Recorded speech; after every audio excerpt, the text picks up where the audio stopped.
嗨，大家好！新的一天啊，又恢复正常。上午开始出来骑行啊。昨天呢，是因为外出办事，回来晚了，不得已呢，就改在黄昏出去骑了一下。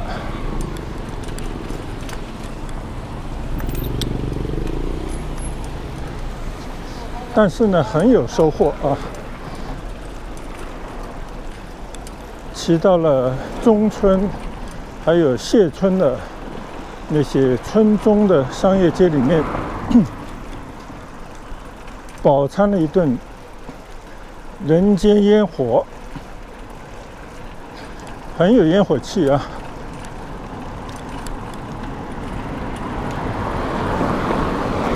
看到的是实实在在的普通老百姓的生活的状态。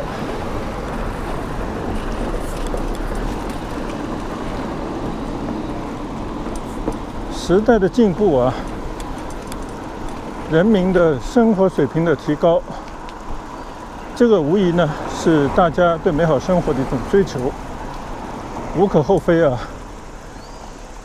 但是就像我们一直讲的，有所得呢，肯定也伴有着一些失落。比方说，我们都住在高楼大厦里面了，邻里之间啊，基本上是老死不相往来，最多呢就是出门见面的时候彼此友善的点个头，问个一句不痛不痒的打招呼的话，寒暄一两句已经算是了不起了。以我自己为例啊，我在祈福已经住了没有20年，也有15年了吧。那么长的一段时间，我的邻居啊，姓甚名谁，他们从事什么工作，他们有些什么喜好，一概不知。在无意当中呢，就看到啊，邻居他们家里头的小孩啊，长大了。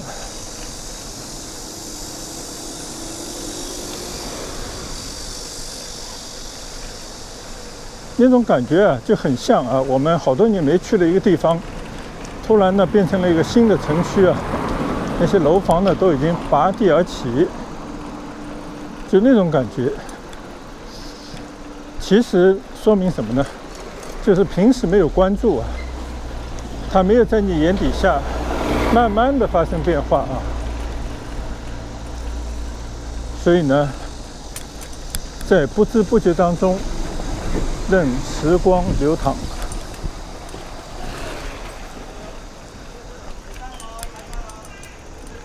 那这样的这种彼此老死不相往来的邻里之间的关系啊，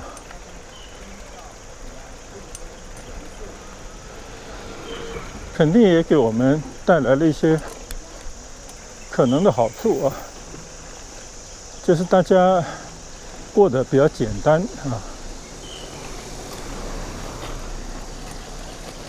你不必在乎啊左邻右舍的目光，也没有必要呢违心的在这个地方呢表现出一种礼貌，或者呢大家去做一些相互之间的其实你并不乐意啊，或者你并不完全认同的那种事情。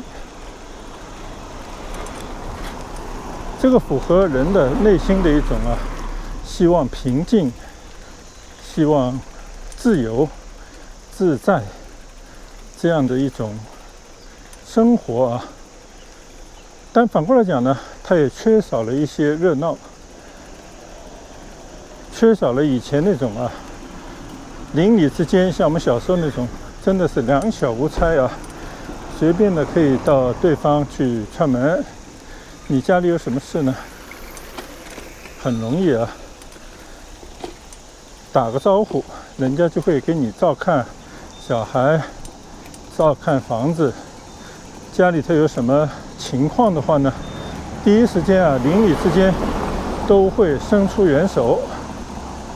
而且呢，虽然那个时候条件比较差，物质比较贫乏，但是呢，因为邻里之间的这份亲情啊，大家也可以找到一些共同的话题，甚至有时候诉诉苦。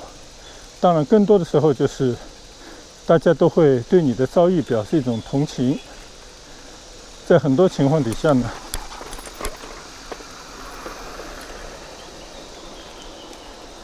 都会来表示一种安慰，并且呢提供力所能及的帮忙。这是我小时候生活的环境啊，所以有一回啊，我就骑行到了西关那里啊，在龙津西路那边骑行，去到了像那些号称逢艺人大街的小弄堂里面，看到的就是那种久违了的烟火气啊。虽然从内心来讲，在长大成人以后就是非常排斥那种生活，因为它确实在某些地方代表着落后，它的物质啊不是那么的丰富。我们从小就希望逃离那种就是几代人住在一块的这种生活环境啊。但是现在回过头来，去到这样的有烟火气的地方呢，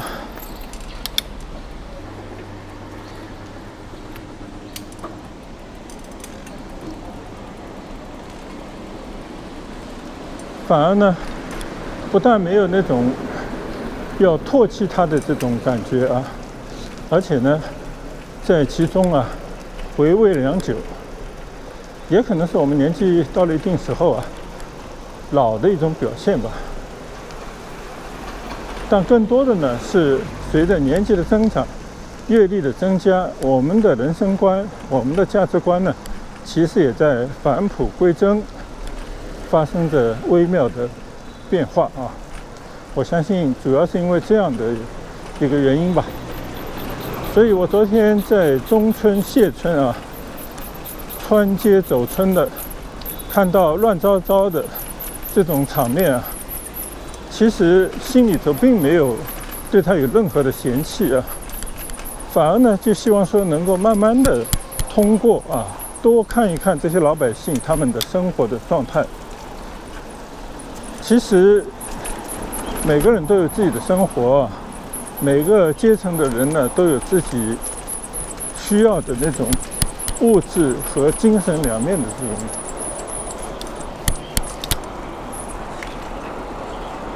生活的状态所以我觉得呢，也就是因为退休以后，特别是开始骑行的时候就有了更多的这些见识可能以前熟视无睹的一些生活的场景现在呢慢慢的又被捡了回来就感觉自己跟现实的生活呢有了更多的接近。从目前来讲的话呢，我觉得这种感觉挺好的。现在呢，我已经骑出了祈福新村，来到了四广路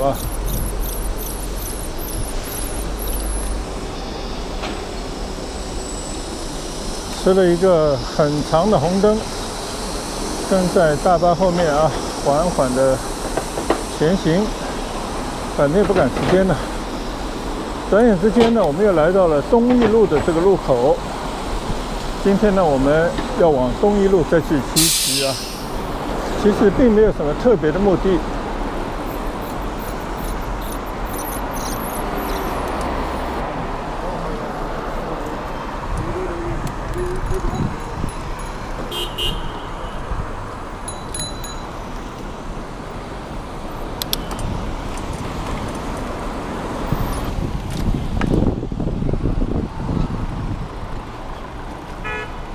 现在呢，已经来到了金山谷东义路上。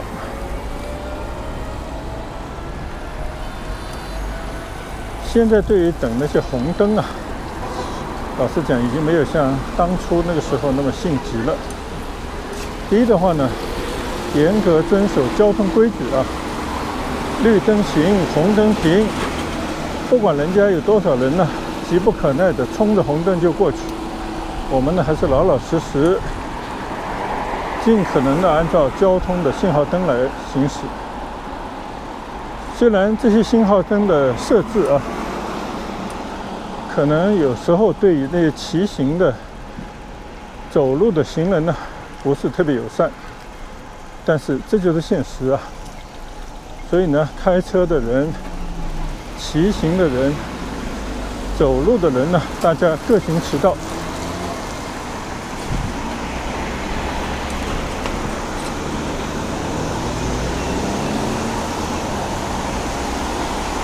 慢慢的也就习惯了啊。但是呢，没有必要就是为了自己快那么一步啊，去挑战这些已经继承的交通规则。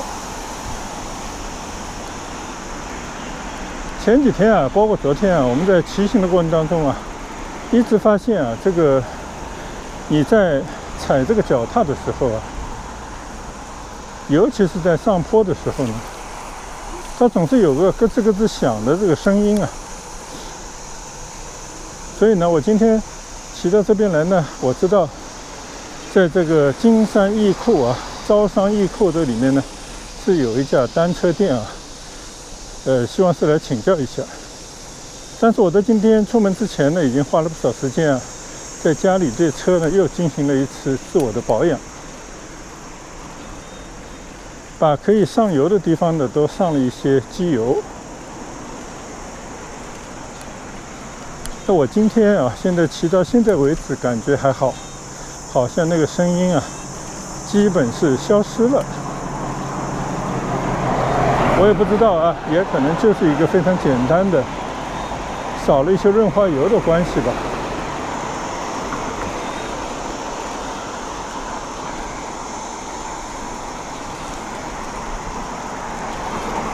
但是呢，既然已经骑到了这里呢，就干脆到外面来兜一圈吧。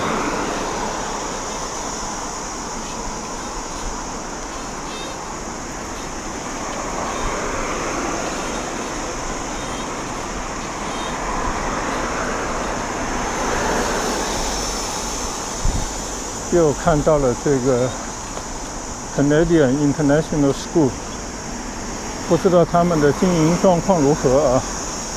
上一次去南沙呢，见到那个正在修建当中的休斯贝利啊，英国的那个国际学校，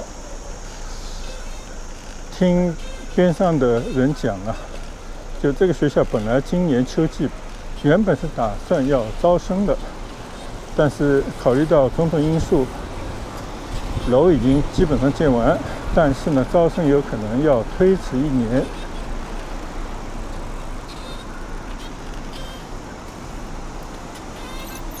现在呢，我已经在招商义库前面等这个过街的信号灯转成绿色的。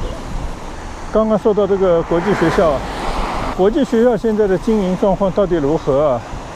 也没有这方面的太多的信息资料。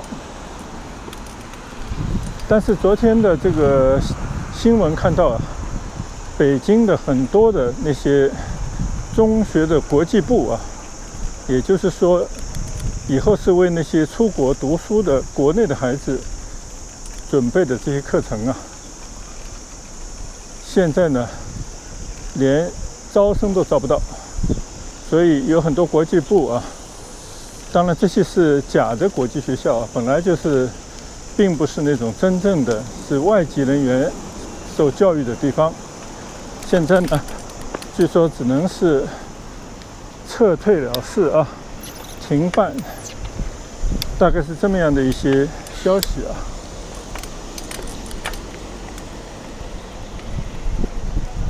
这个我们不太清楚，跟整个的大的经济形势、防疫的情况啊，还有一些大家在这个教育理念方面的某些变化有关。但不管怎么说呢，这就是一个变化啊，就也是一个事实。所以呢，行行业业啊都会受到一些变化，或者面临着很多的挑战啊。现在呢，我已经来到了招商的艺库里面啊，但是我现在找不到我要想去的那个单车店，找找看。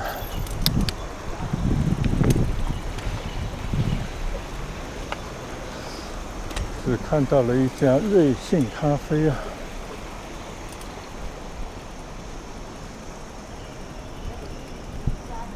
沙县小吃，我上次这边是见到过的啊。哦，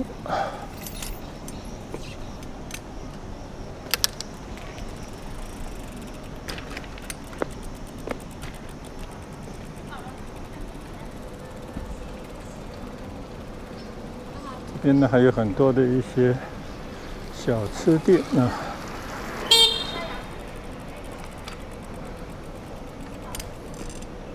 但是呢，也看到右手边的旺铺招租这个词，我总觉得是有矛盾的啊。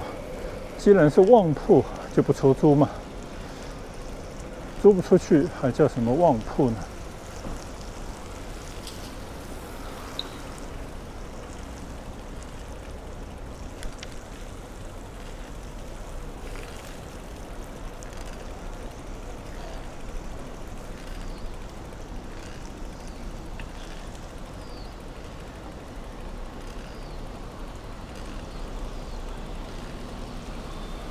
这边呢，只看到啊修汽车的，没有看到我上次来过的那个单车铺啊。倒是在前面呢，就是宜家了啊。左手边呢，那家 7-Eleven 呢，上次还在这边喝过饮料，坐过一会儿。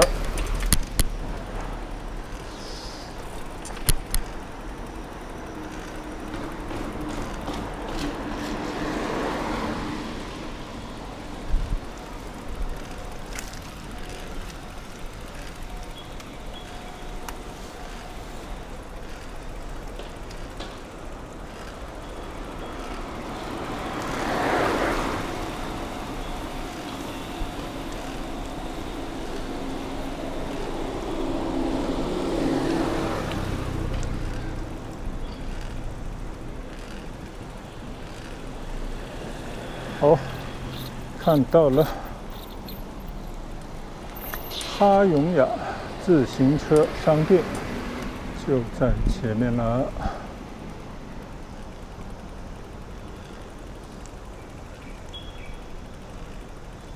就是这一家。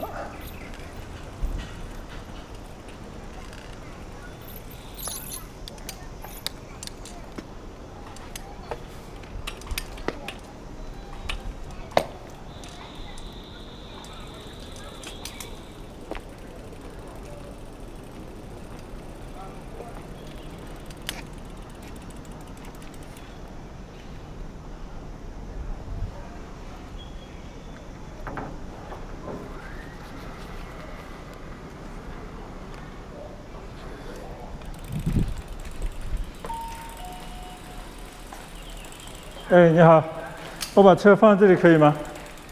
我把车就放这里可以吗？不要靠轮组。哦，行，那我靠到哪里？靠着这里。行。没有，我就想问一下，就是说你们有出售像这种款的这种单车吗？我们出售吗？就是说有没有类似这样的，比方说有些配件啊，或者说保养维修啊，你们有这种服务吗？有保养啊，保养都有保养。那你说我们有没有卖这种，就没有卖，就没有，都是卖大行。哦，大行，我知道大行，对，这种跟大行也差不多，但是应该是另外一个牌子。对对对。就比方说你们有没有一些零配件啊？比方说，我不知道啊，就是说这个上面有时候会有一些尾灯啊等等的这些。尾灯会有。就是小配件会有，小配件会有。还有一个就是说，你们有没有一种套餐，就是说，单车有时候也跟车一样，需要定期做一些保养啊？也有保养的。或者说检查一下这些链条松紧啊之类的。就你定期肯定是，就比如它很脏，你可能要洗车，洗车以后要重新上链条油。对保养一对下中轴都有的。都有是吧？就说有没有一些标准的，比方说价格啊，大概的建议啊什么之类的。标准的话都是按公路车去做，就399。399。308克啊，308克啊。哦，明白明白，就是只有这么一个总的一个价格，对吧？因为我们其实保养那些都是主要做公路车的。明白明白。就是洗车，然后包括轮组啊，一些保养轴承上面的一些东西。是。没有，我今天是正好路过这边，我看见你们这边有个很专业的单车店啊，我觉得挺不错的。我可以稍微这里再参观一下吗？就比方说一些什么配件啊，当然你们可能没有我这种车的配件啊，但是我看就公路车啊，公路车主要就是运动型的，对吗？哦，这个车还是，就你们这个车里头有一些是不是也是有电动的呀？那这个是电动的吗？这个不是的啊，都是没有电动啊，就是都是骑的那种。OK， 我还以为这个是一个电池呢，不是的。这是铁三车。明白。对，以前我年轻的时候，以前也骑过这些车，也有过，都好多年以前的事。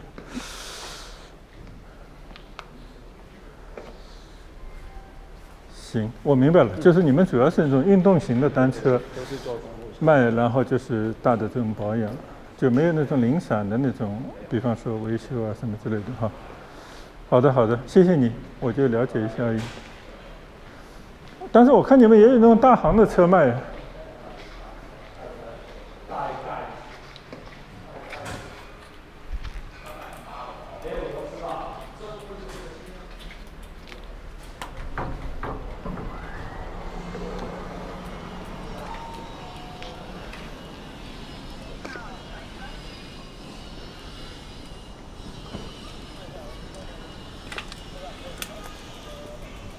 到这一家貌似挺专业的单车店里头呢，也去学习了一下啊。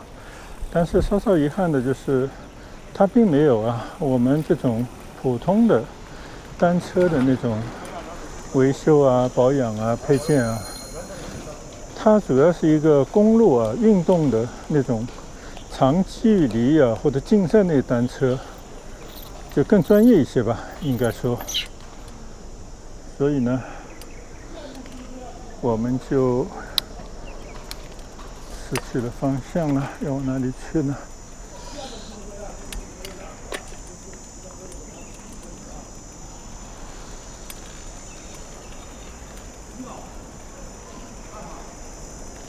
但是刚才大概也跟他聊了几句啊，就是首先呢，单车不管怎么说啊，万变不离其宗，都是要做一些保养啊。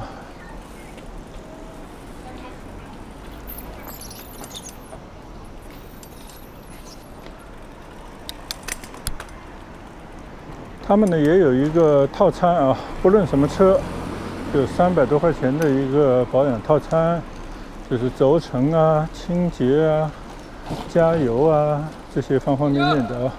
当然也包括那些可能链条的松紧度啊，这些方方面面吧。就但是呢，这些保养肯定无疑都是挺好的，也挺重要的。但是呢，就对于我们这种啊，就是普通骑行的那种小车，那我觉得可能是不是需要它这种那么专业的保养？还有呢，就是这些道理应该都是共通的啊。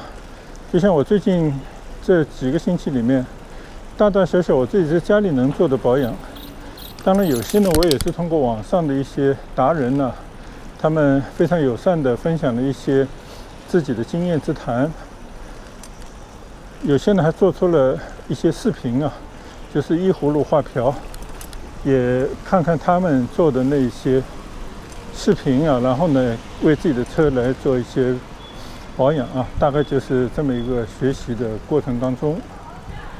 所以总体上来讲的话呢，也不断在做啊。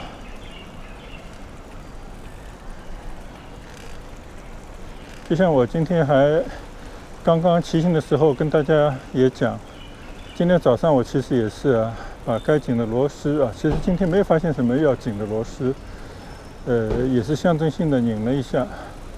另外呢，就是局部的做了一些清洁。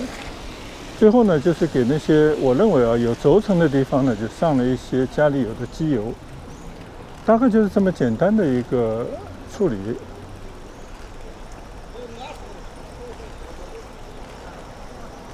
现在我自己的感觉呢，就是骑起来这个车好像还不错，还挺轻快啊。可能是一个心理作用吧，因为现在这里骑的呢都是一个比较平坦的路上啊。但是呢，依然能够还是听到一些小小的咯吱咯吱的那个声音。所以呢，我依然是觉得要不这个车呢就是老了，它有很多的磨耗磨损呢，肯定还是需要去在某些地方去调整或者呢就是要去更换一些零部件之类的一边学习，一边呢也观察这个车骑行过程当中会不会真的就很快出现那种比较让人感到严重的那些问题那如果不是的话呢，只能是一边骑着一边看着看看最后情况如何。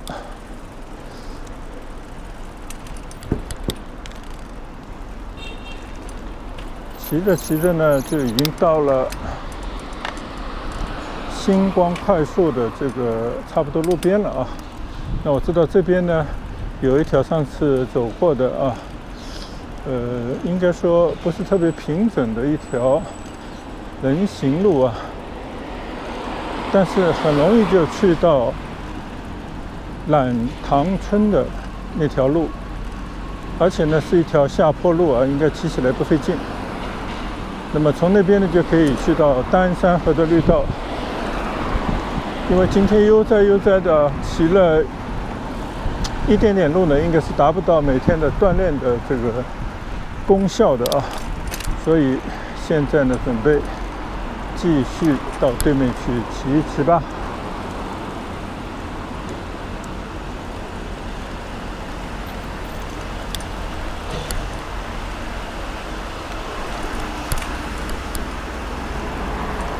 这条路呢有些泥泞下过雨以后比较湿滑。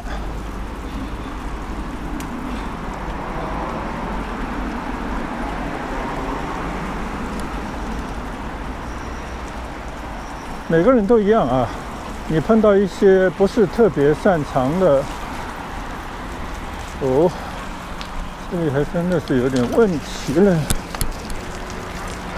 上次也走过这里我这边还抱怨过，就这个路简直是豆腐渣，很多的这些砖呢都已经是一块块翘起来，或者都碎成了一小块一小块了骑行感觉不好也就算了，有时候还容易磕磕碰碰，把那些单车搞坏但是也看到不管怎么说也在修整了。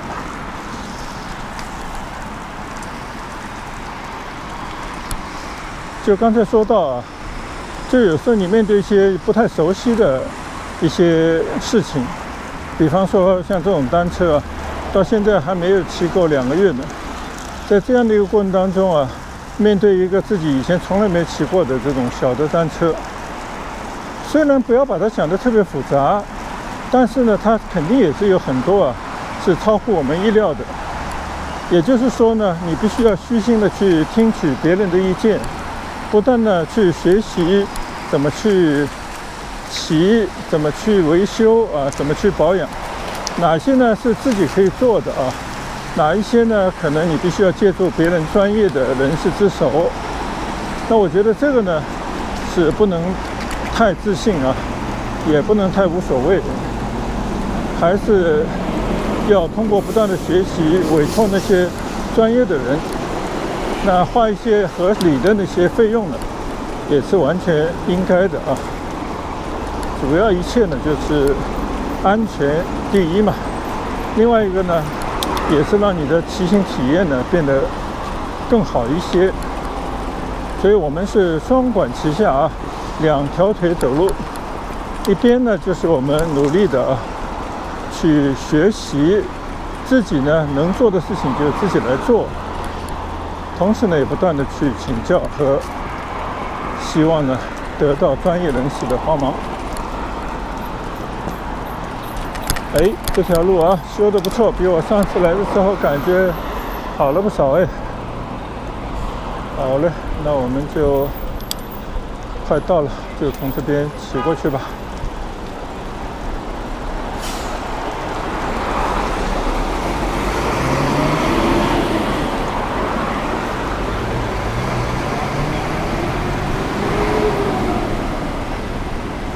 最近呢，基本上啊，整天的就在那些村庄里面啊，来来往往。这也不是说我对这些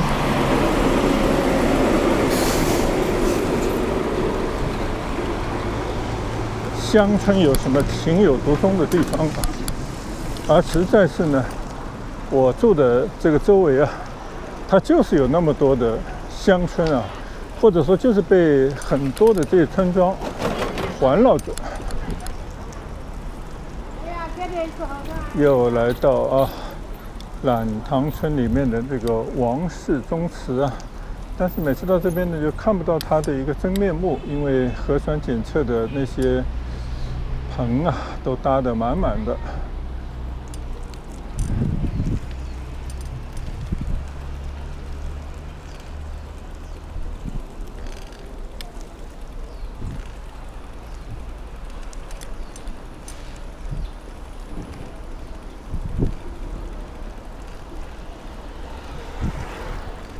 总体上来讲呢，就是毕竟是一个乡下的村庄啊，农民呢也没有像那种城里头的人那么讲究，但是呢，毕竟来讲啊，物质生活啊也是得到了一个很大的改善啊，而且呢，他们也占着他们的天时地利啊，人和，也在努力的建设他们的家园啊。来达成他们自己更美好的生活吧。所以我觉得，其实啊，我们还是从这些乡下地方呢，可以看到啊，他们的一种生活虽然跟城里生活方式还是有很大的不一样啊，有些地方也没有城里人那么讲究，但是呢，他们其实很多的这些设施啊，其实也在向城里靠拢。你比方说，我刚刚经过啊，有很大的停车场，就不用说了啊。还有就是看上去还是蛮干净的那些厕所、洗手间。另外呢，难得的就是它有很多的这些空地啊，这个是城里所不具备的。就他们有很多的这种村前啊、村后。随随便便的就可以找出很多的这些供村民们在这边闲坐、闲聊、带孩子啊这种地方。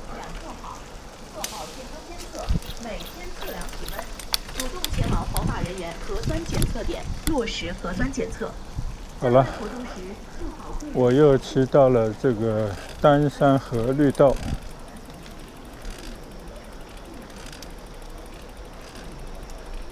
今天呢，我们就慢慢的骑啊。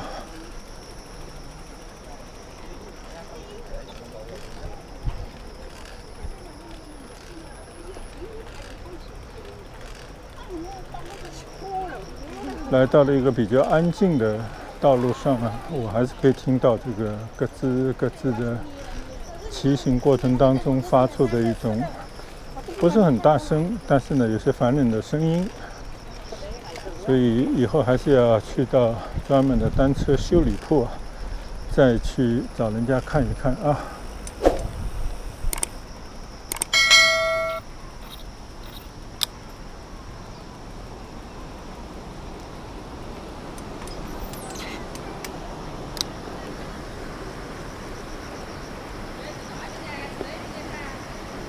这里呢也筑了一个小堤坝啊。所以让这个水呢可以从上面啊流下来的时候得到一种调节。我上次来的时候正好在这边放水，很多人还在那边围观呢。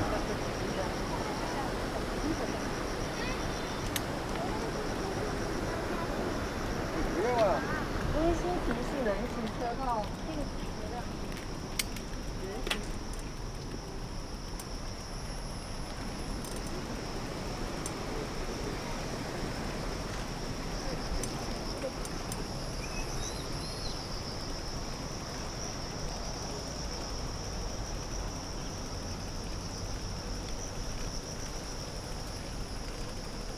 最近呢也是啊，连日下雨，偶然呢太阳露出一会儿晴天的这样的一个情况啊。大部分时间呢都一直是下雨。那不下雨的时候，就像今天这样啊，阴天。但是老实讲啊，只要它不是24小时不停的下雨，我还蛮喜欢这种。宁可它下雨，宁可我自己不方便啊，去找一些不下雨的这个间隙出来骑行。因为呢，最大的问题就是6月份在广州以往来讲啊，那都是绝对的酷暑了。那太阳要是晒着的时候呢，我觉得我都不够这个胆出来骑行。现在在这样的一个树林里面啊，在一个阴天的这样的一个天气当中呢，出来骑行，可以这么说啊，连汗都不会出，而且吹在身上的凉风习习啊，还挺舒服。所以如果你不是赶时间啊，拼命的骑的话，那真的是非常的舒适的一种休闲式的骑行啊。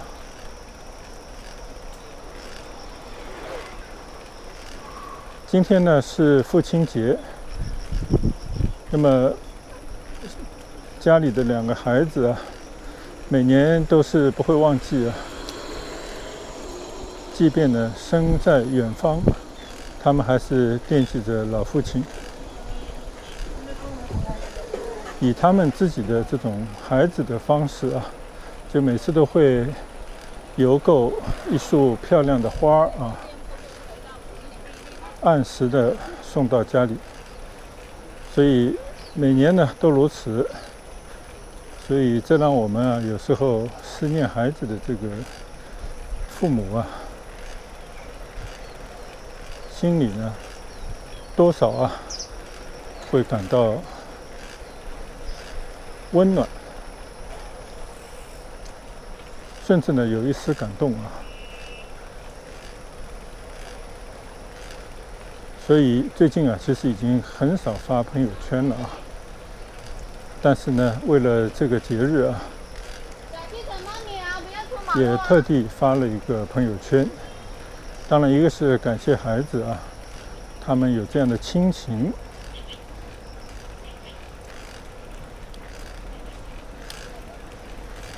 第二个的话呢，其实也是表达我们对孩子们的一种感谢啊。也是因为有了孩子，我们才被称之为父亲。那么我们的一生啊，已经奋斗的差不多了。接下去呢，我们就是守望我们的孩子，希望他们成长，更希望他们每一个成绩成就呢，都能够变成一个喜报啊，让我们呢能够为他们欢欣鼓舞。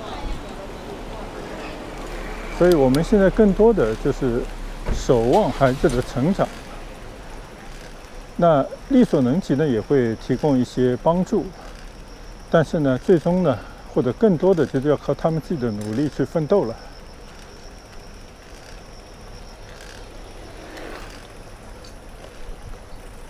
同时呢我们也希望他们有一颗平和的心啊，有多少能耐做了多少的努力呢，将来就有多少的收获。不要好高骛远，还是要接地气啊。但是呢，努力是一辈子的啊。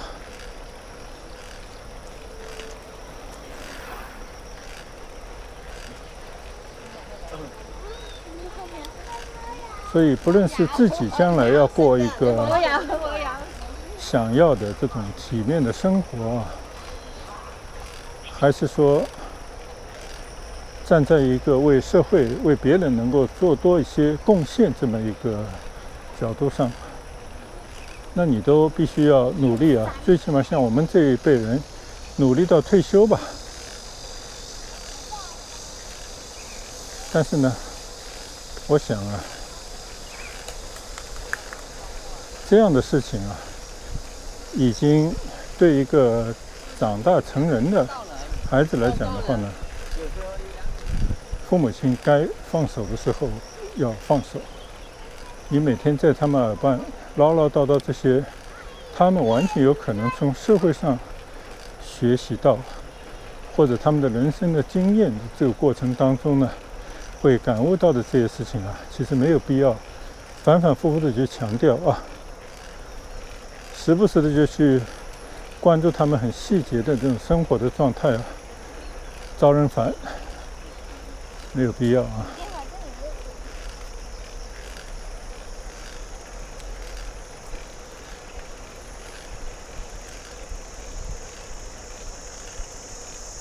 轻轻松松的啊，今天在丹山河畔，在这个绿道上面骑行。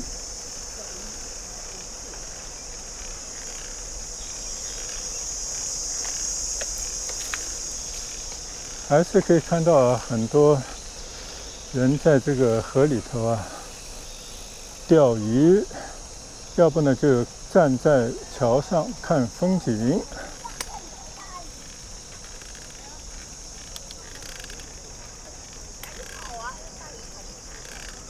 哦，对了，今天还是周末的星期日啊，那理所当然啊，今天是父亲节。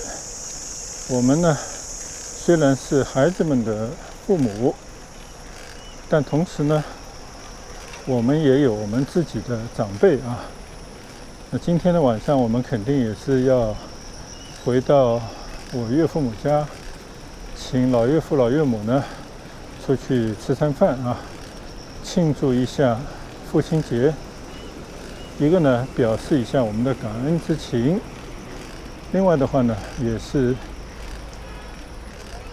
时不时的去慰藉一下父母亲啊，毕竟年纪大了嘛，他们有时候在家里头啊，也不愿意给子女啊添麻烦，那么有时候呢又难免寂寞啊这样的这种心情。上次好像就是骑到了这边没有路了呀。好。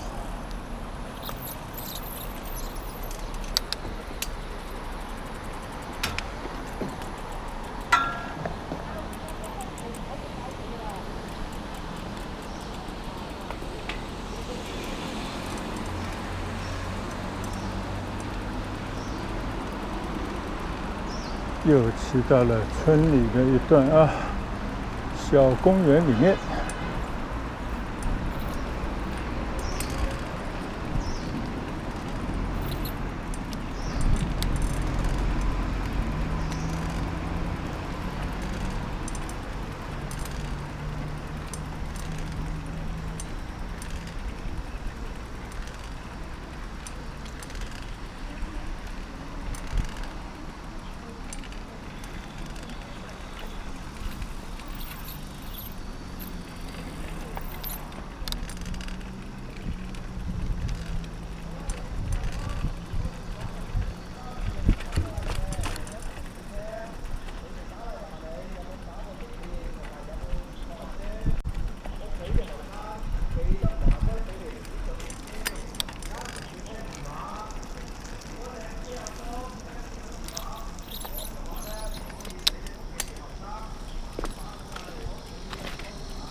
还剩了最后一道啊，丹山河碧道，可以骑一下。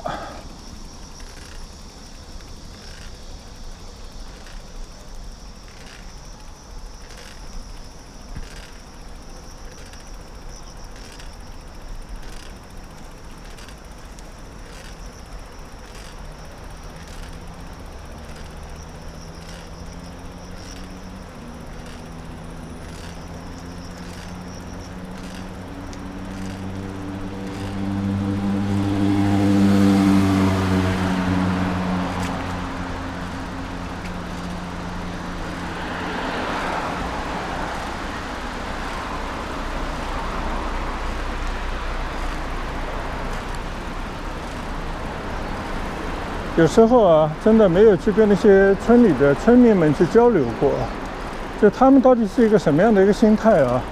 看到周围呢都竖起了高楼，变得越来越时尚的一些街区啊，就他们到底内心来讲是渴望这种变化尽快的降临呢，还是实际上内心是一种抗拒啊？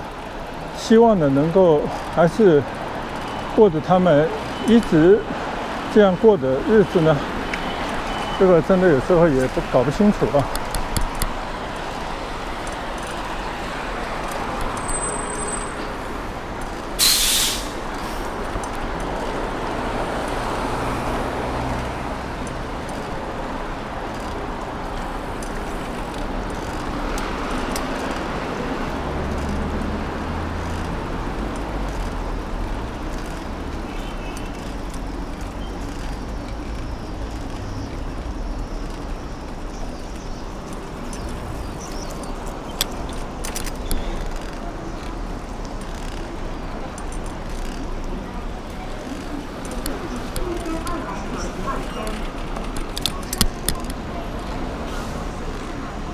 突然呢，有了一些好奇心啊，就是还是想回到村里呢，往里面啊去骑一骑。在陽光中嘅紫外線仲有殺菌作用。看来这边还是一个大坡呢。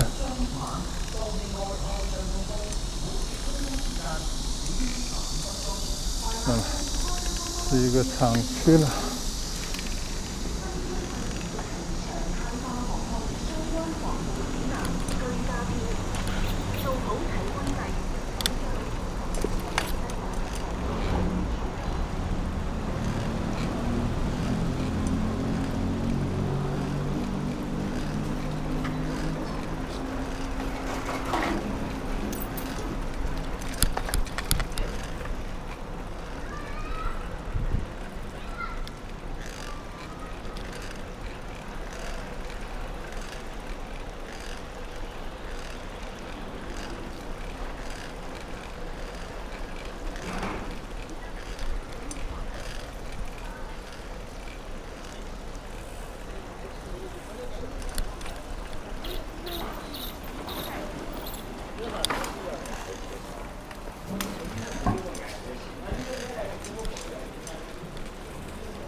懒堂幼儿园。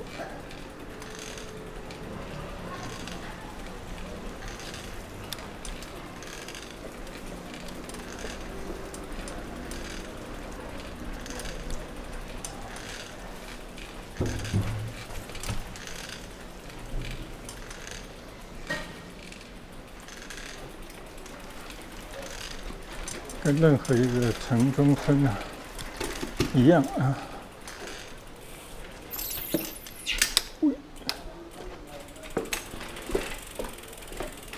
这些楼呢都是握手楼啊，没有人愿意放弃一寸这个土地给自己带来的居住面积这样的一种机会啊。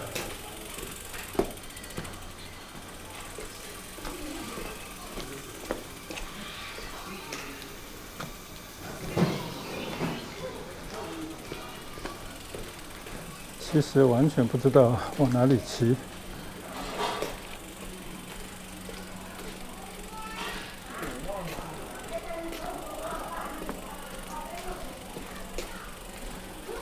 刚刚走过一个做凉皮的作坊，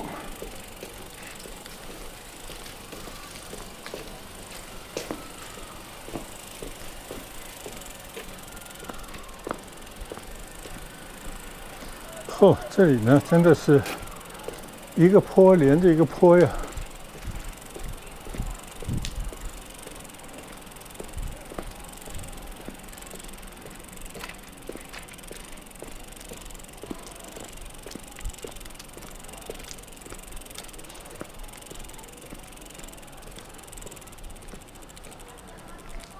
好像是一条比较大一点的路。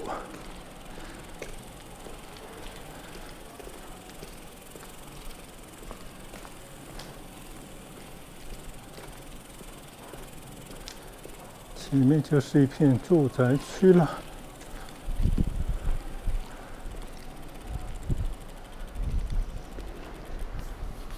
这是哪里的房子？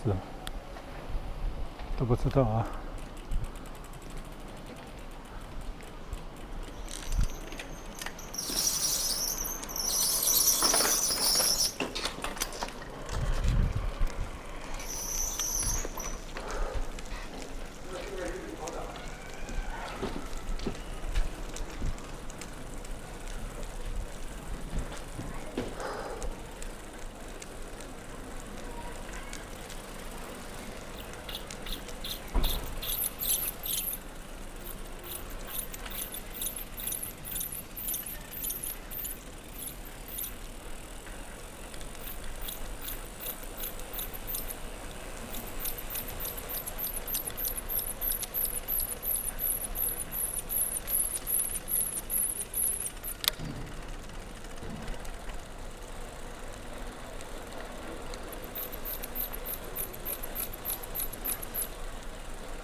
感觉又回到了原点呢。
村里兜了一大圈呢，发现又回到了原来的村口。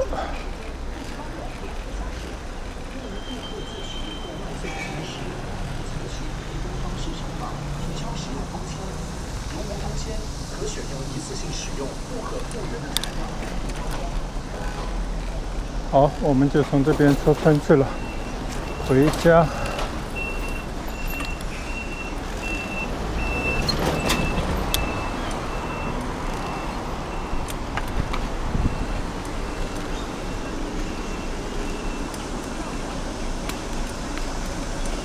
还是顺着这条刚刚骑过来的人行道骑去东义路。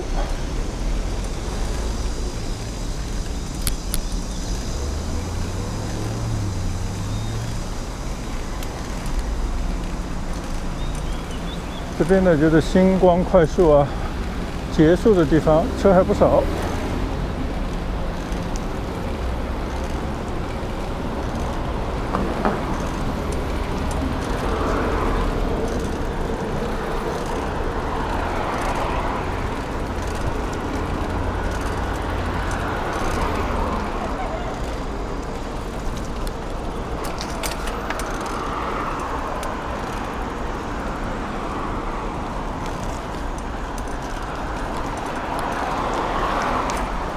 感觉啊，这一段的这个人行道啊，已经重新铺过一次砖了，只剩了前面有一段没有铺好，所以呢，城市管理部门呢还是看到了问题啊。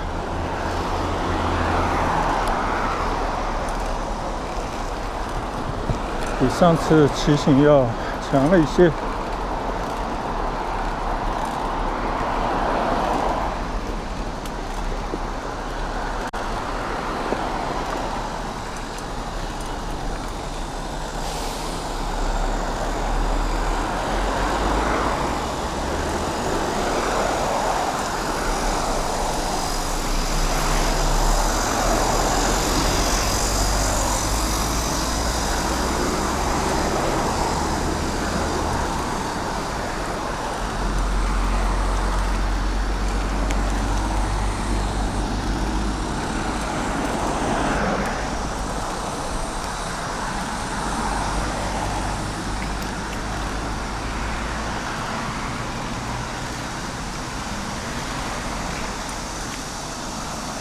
一条缓缓的上坡道啊，但是比起左手边啊那条陡峭的山路呢，强了很多。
好，最烂的路已经骑过来了。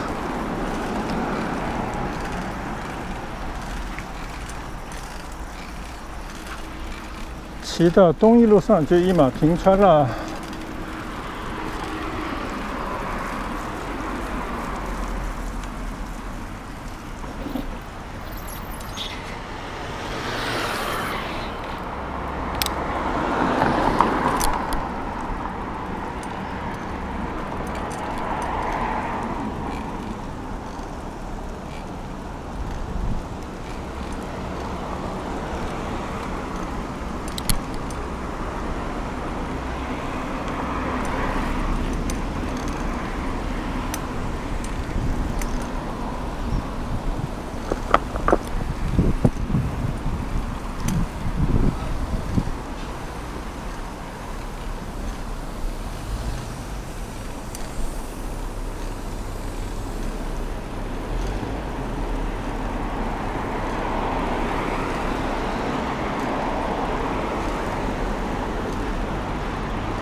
招商义库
今天不错啊，雨呢没有下来，所以在一个阴天啊，比较阴凉的树荫底下呢，可以很舒舒服服的骑行。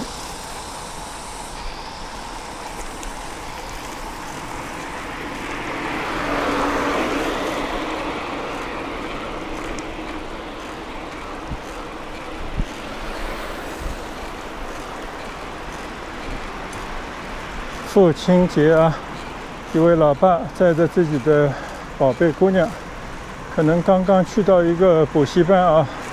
我刚才看见他们从那个楼里头出来的，现在呢骑着电单车回家去了啊。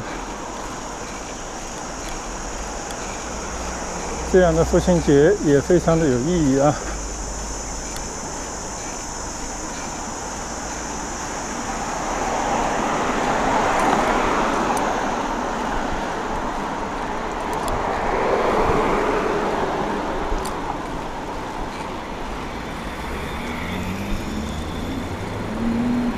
整体上来讲啊，今天骑了这一圈下来，这个单车呢，整个状态还挺不错的，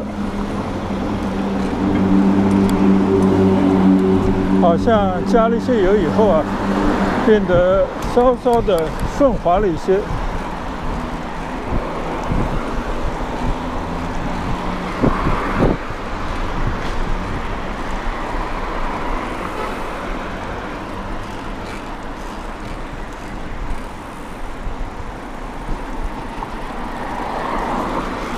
看着没有车，我们要到马路对面去。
刚刚啊，过马路的时候看了一下摄像机啊，好像还有点电，所以呢，原本这条已经啊走过无数次的路，没有什么必要再录了啊。但是既然还有点电呢，就有始有终吧。最后一个上坡道啊。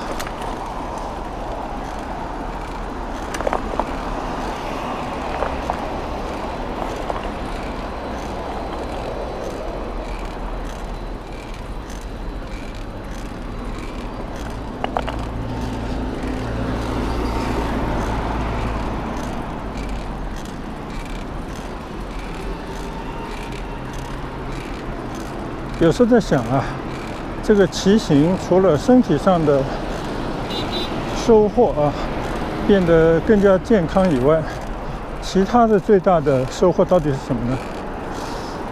我有时候在想啊，我们在经过那些乡村的街道啊，村里头那些看上去啊不太时尚的商业的小街，还有就是也不是特别讲究的那些农民们这种生活啊，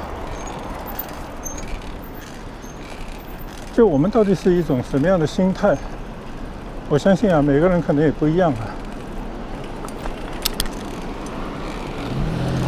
作为我来讲呢，我就觉得啊，第一还是要尊重，我不可能成为他们其中之一，但是呢，我觉得有他们在身边都挺好。就好像我们有时候也会仰望一些啊，比我们生活的富裕很多的，就像我以前的很多病人，称得上那些富裕啊阶层这样的人群，但是我们相处得很好，彼此也很尊重，也保持着10几20年的私人的友谊。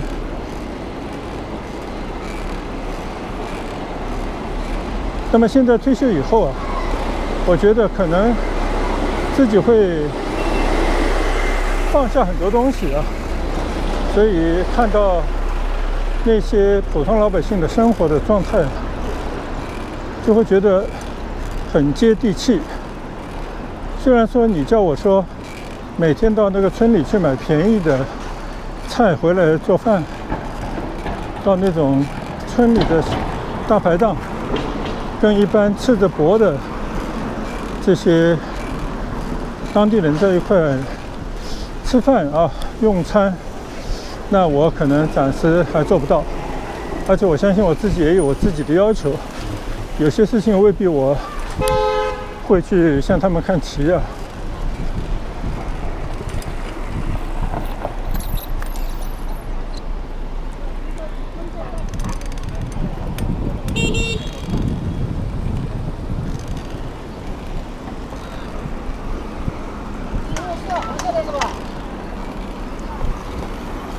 先在这边等一个红灯啊，所以刚刚也说到啊，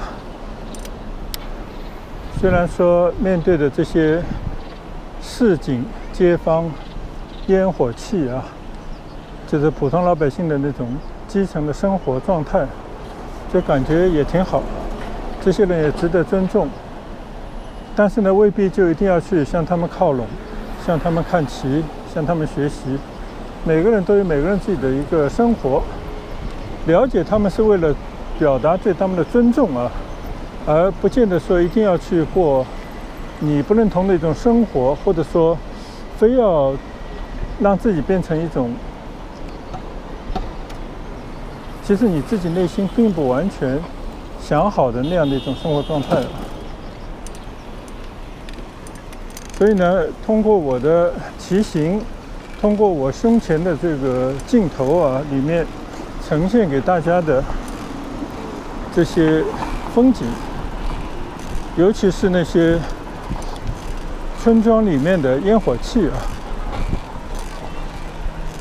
其实呢也是同样的道理，也是希望我看我视频的那些朋友们，他能够了解啊我骑行的线路，面对的那些街巷，经过的那些地方。也许呢你了解这样的地方，也许你也是跟我一样啊，以前从来没有去过这种地方，就是可能你也并不想去这种地方去消费啊，去凑这个热闹，但是呢姑且也看一看啊，了解一下这个天外有天，人外有人，我们的生活啊，可能也有很多人过着不一样的生活，大家也就是看看而已，自己呢来决定说这这个是自己喜欢的还是不喜欢的，都无所谓。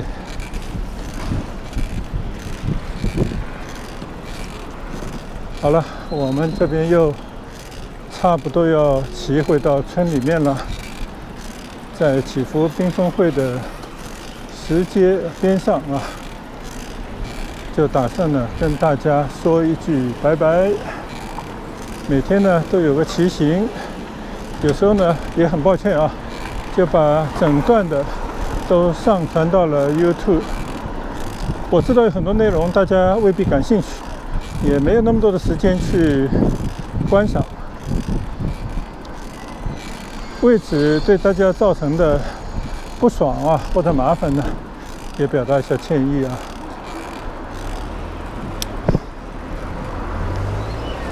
那么也请各位网友朋友啊，在看我视频的过程当中呢，可以快进快退，可以挑选一下你想看的内容。当然，看到你有兴趣的内容呢，你也不妨多看一遍两遍啊。并不是因为我付出了劳动，而是说呢，从不同的人的眼睛里面看到的风景是不一样的。也许呢，有时候也会得到一些小小的启发，或者呢，也会坚定自己的某种决定。好了，我们在这边等红绿灯的时候呢，就结束我们今天的拍摄。同时呢，也祝天底下的父亲们啊，跟你们的家人父亲节快乐，家庭和睦，身体健康。拜拜。